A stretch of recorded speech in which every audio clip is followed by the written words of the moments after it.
49 days to go bago magpasko, pero kung namimiss nyo na ang ilang pagkain na uso lang tuwing Kapaskuhan tulad ng puto bongbong, abay, mabibili na yan ngayon pa lang sa ilang lugar sa Metro Manila.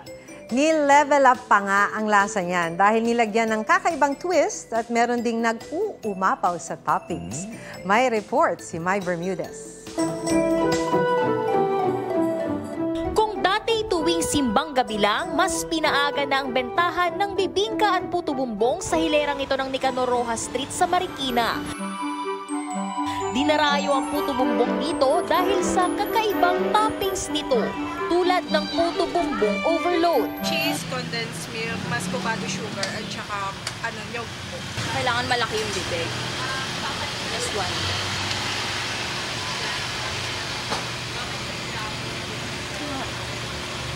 Sakto lang. Hindi siya masyadong matamis. Pang senior citizen, gano'n. Ang ube de leche na may toppings na cheese, ube halaya, leche flan, condensed milk, nyog at muscovado sugar. Hindi rin mawawala ang special bibingka. Bukod sa toppings na itlog na pula at keso, may overload at de leche variants din.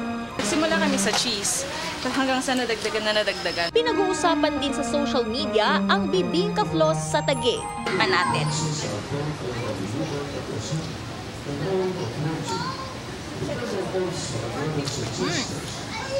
Naghahalo yung tamis at alat at talagang malambot yung bibingka.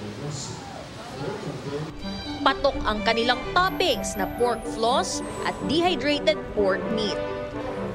Mai Bermudez, nagbabalita para sa GMA Integrated News.